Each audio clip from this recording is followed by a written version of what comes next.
राज कायम करना चाहता है, इन गुंडों के छाती पर बुलडोजर चलेगा। खोल के विजय सिन्हा इसके छाती पर चलाएगा। नहीं वोट देने दिया मेरा पोलिंग एजेंट को। सुबह ही 6:30 बजे 6 बजे लौटा दिया। अति पिछड़ा और दलित समुदाय का हमारा पोलिंग एजेंट था। और इसका गुंडे देखिए, सत्ता में नहीं आया है तो ये गुंडे है। ये खोड़ियारी है ना, खोड़ियारी का बूथ है। जिला प्रशासन घर में घुस करके जिला प्रशासन गया। जिला प्रशासन सब मिलकर पिस्टल मार के देख लीजिए, मेरा देख लीजिए कुछ फोर्स पर खुले मिली आप विजय सिन्हा हुआ और उनका ये कहना था कि ये जो हुआ है ये सब आरजेडी के जो समर्थक हैं वो कर रहे हैं, आरजेडी के गुंडा जो है वो कर रहे हैं। साथ साथ उन्होंने कहा कि बुलडोजर चलवाया जाएगा इनकी छाती पर और विजय सिन्हा आ रहे हैं वापस सत्ता में। ये तमाम बातें कहते हुए नजर आए। और इस बीच आपको ये भी बता दें कि लखीसराय में मतदान के बीच जो हंगामा है वो भी होता हुआ नजर आया है। कहीं पर देखिए आपको बता दें कि अगर आप कुल मतदान को अगर आप समझे तो अभी तक अलग अलग जगहों पर 2020 में अगर आप समझे इन सीटों पर तो 57.22% जो मतदान है वो हुआ था। सबसे ज़्यादा मीनापुर में मतदान जो है वो हुआ था। अभी भी लगातार जो मतदान है उसमें मीनापुर आगे बढ़ता हुआ नजर आ रहा है।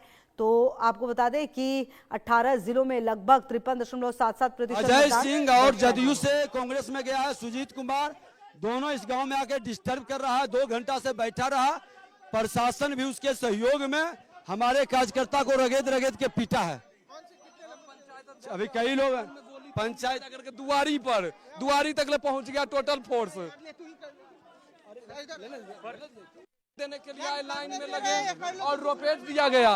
और सुजीत कुमार अजय सिंह आया और हम सुजीत कुमार अजय कुमार दारू पी करके बोला कि यहाँ बोकस वोट नहीं, कुछ वोट नहीं देना है, आरजेडी का सिर्फ वोट जाएगा, कांग्रेस का पंजा छा पर 2 घंटा डिस्टर्ब मेरा हमको यहाँ लगा है। यही नहीं, सुनिए 1 मिनट। यहाँ पर एक पुलिस प्रशासन है, लाल टोपी अंसारी उनका नाम है, वो बोलता है कि आरजेडी को अजय सिंह 2 बार यहाँ आकर एक मार आया, बैठ करके गया, कहा कि यहाँ नाजाज हो रहा है। हम लोग कहे कि खुड़ियारी में नाजाज हो रहा है सो नहीं जाना जाता है, भामरिया में नाजाज हो रहा है उन्हें जानाता है, यही नाजाज हो रहा है। यहाँ कुल वोट दे रहा था, बुझे कि नहीं। फिर दोबारा आए अब पुलिस को कहे कि आप लोग क्या करते हैं। पुलिस लोग नहीं तंग करता था, झूठ काहे के लिए बोलेंगे। वोट हम लोग शांति से दे रहे थे। अजय सिंह हाँ, इसके बाद वो आया एगो बरहिया वाला एगो आ रहा सुजीत सिंह, कुल मिलकर के डिस्टर्ब करने के लिए, बुझे कि नहीं। हाँ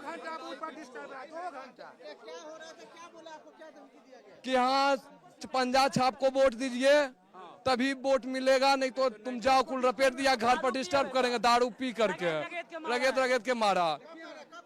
अभी 2 घंटा पहले 2 घंटा बाधित करके रखा है। सुजीत कुमार था, अजय सिंह था, लगभग 50 के अटैक किया गया। देखिए यहाँ पैर में देख लीजिए।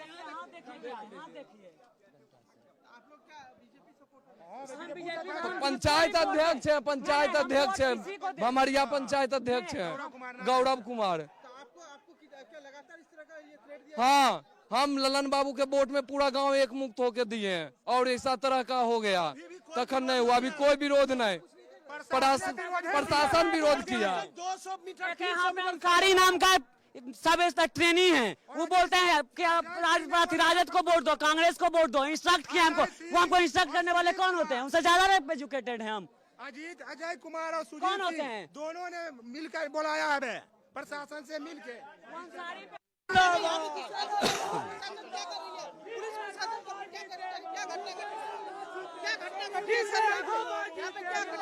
यहाँ राजद का एमएलसी अजय जी और जदयू से गया है कांग्रेस में सुजीत कुमार, दोनों मिलके आके गांव को धमकाया, प्रशासन के साथ मिलके रगे दबाया। नदियामा गांव है, यहाँ हम भारतीय जनता पार्टी को समर्थक लोग हैं, उनको डिस्टर्ब करने के लिए ये तय है। मारपीट दिखा रहा था, गंजी फाड़ दिया, सबको अति किया और दारू पिए हुए था। जब गाड़ी रोड पर रोका तो हमको भी धमका रहा है, कह रहा है कि तुम हार गया, बता देंगे तुमको 14 के बाद। क्या प्रशासन क्या कर रही है? प्रशासन की निकम्बापनी और कायरता साफ झलक रही है। क्या आप लोग इस इलेक्शन का निश्चित तौर पर करेंगे हम इलेक्शन कमीशन को।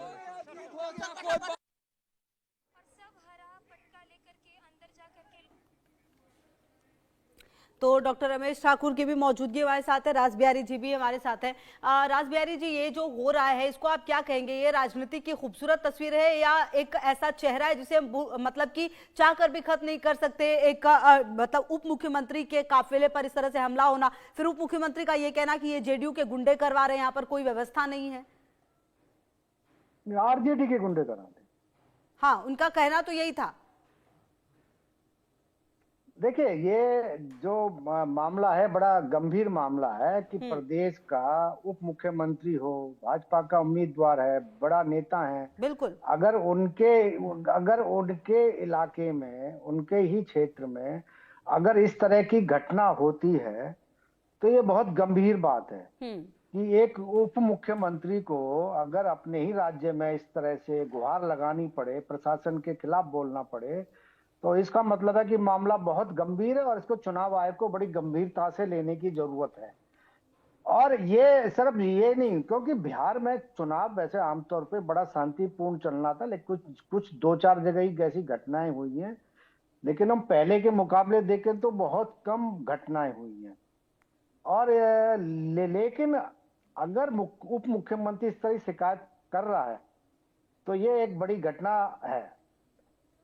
दूसरी बात है कि जिस तरह से उन्होंने प्रशासन पर आरोप लगाए, खास तौर पे उनके जो समर्थक हैं वो वहां के प्रशासन पर बार बार आरोप लगा रहे हैं कि वो लोग आते हैं, शराब पी के आते हैं, प्रशासन के संरक्षण में आकर हंगामा कर रहे हैं। तो ये तो पूरा एक चुनाव आयोग के चुनाव आयोग ने जो व्यवस्था की है उस पर भी सवालिया निशान लगते हैं।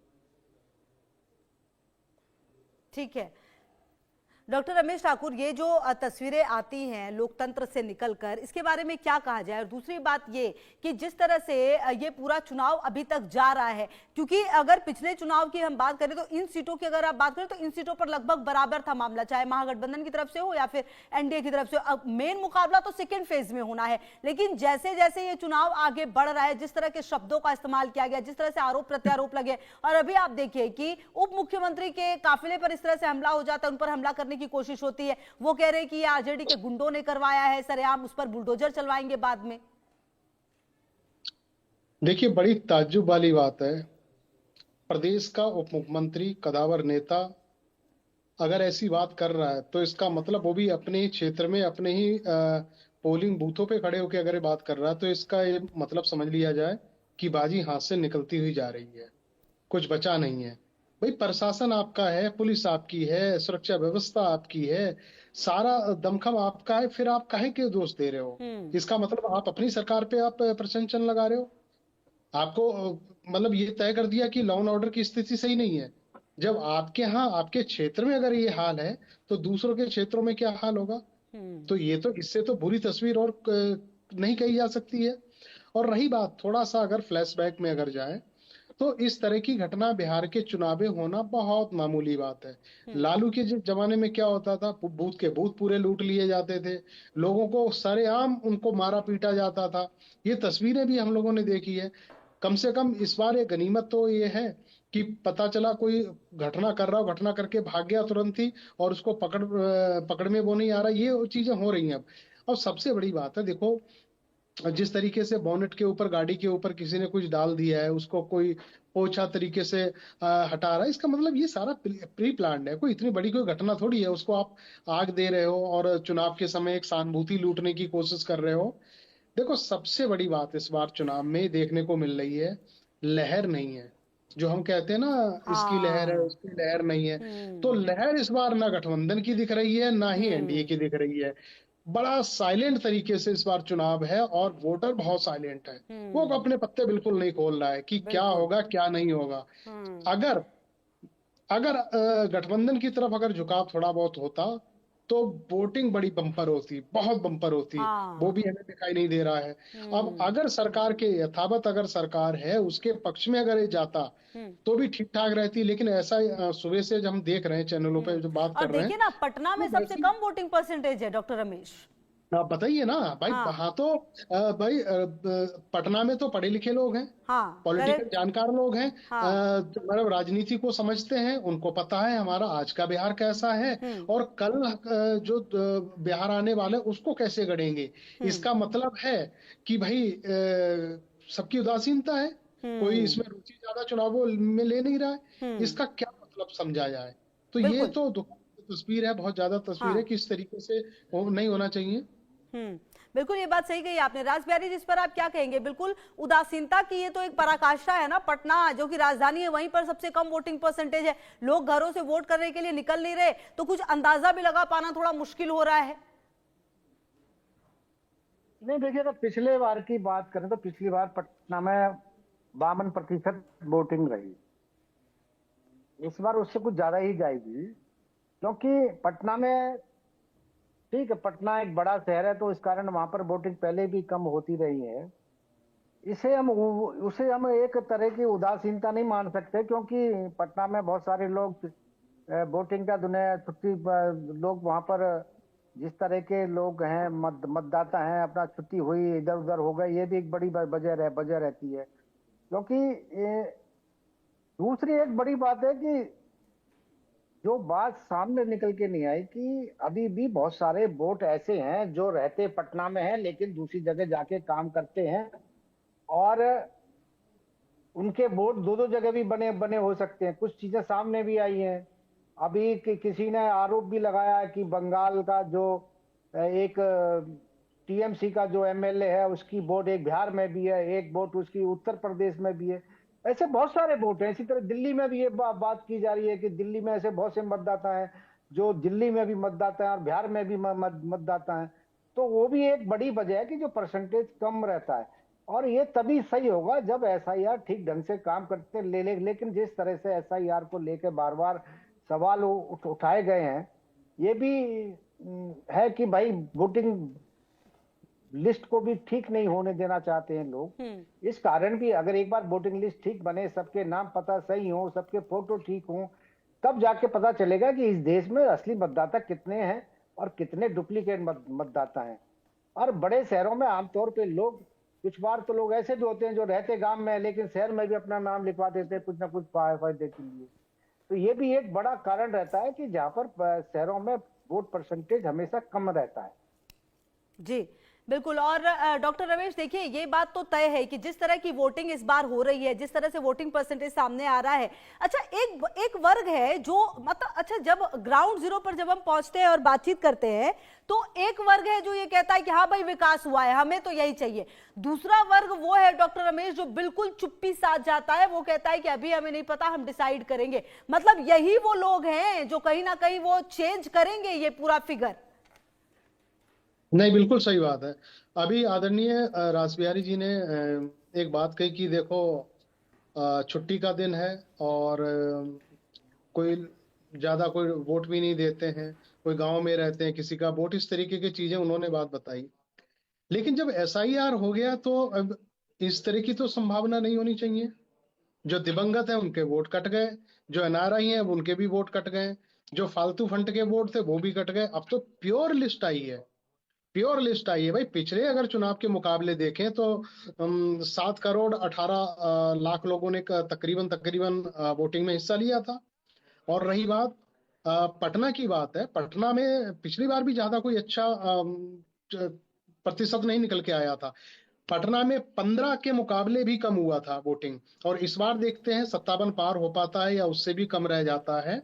तो कोई अभी ऐसा क्षेत्र नहीं है जो कि पिछला जो स्ट्राइक रेट था उससे ऊपर ये चुनाव इस बार आ रहा हो।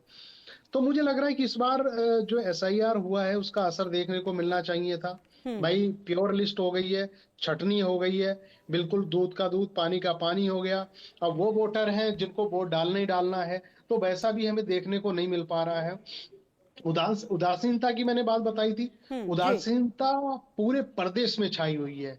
वो उत्साह, वो कॉन्फिडेंट ना कैंडिडेट में दिख रहा है, ना ही वोटरों में दिख रहा है, ना किसी में भी दिख रहा है।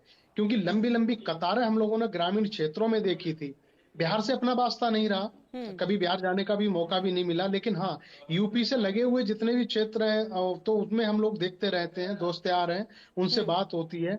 अभी ये बेगूसराय में और एक जगह पे बात हो रही थी, तो वो बता रहे थे, स्थानीय रिपोर्टर भी बता रहे थे कि वो मजा नहीं है पहले वाला जो 2020 में हमने कम से कम देखा था, वो इस बार दिखाई नहीं दे रहा। क्यों नहीं दिखाई दे रहा है? इस पे इलेक्शन कमीशन को जिस तरीके से एक्सपोज राहुल गांधी ने कर दिया है, और एन वक्त कल 2 घंटे कुछ घंटे से पहले ही जो उन्होंने हाइड्रोजन बम के नाम से फोड़ दिया है, उसका असर दिखाई दे रहा है। कोई माने या ना माने, वोटरों में लगने लगा है कि यार ये राहुल गांधी सही तो नहीं कह रहे हैं। पता चला हम वोट डालने जा रहे हैं और हम अपने मनपसंद किसी कैंडिडेट को दे रहे हैं और पता जाते जाते हमारा वोट चोरी हो गया। इससे बढ़िया है वोट ही ना डालो, घर में छुट्टी का दिन है, घरवाली को कहो भाई पकौड़े बनाओ, पकौड़े खाते हैं, या खाना अच्छा पकवान बनाओ। तो ये भी स्थिति मुझे लग रहा आज वोटरों में देखने को मिल रही है, तभी लोग घरों से बाहर नहीं निकल रहे हैं। बिल्कुल, ये जो बात आपने कही ये बहुत ही इंपॉर्टेंट है। राज बिहारी जी, कहीं ना कहीं देखिए अब इस पूरे चुनाव में क्या सबसे बड़ा मुद्दा बना ये तो देखना होगा, लेकिन कहीं ना कहीं अगर इस पूरे चुनाव को हम देखें तो जिस तरीके से जो समर्थन आधार बढ़ाने की तेजस्वी की पहल को जो भांप कर प्रधानमंत्री मोदी ने एनडीए के प्रचार का आगाज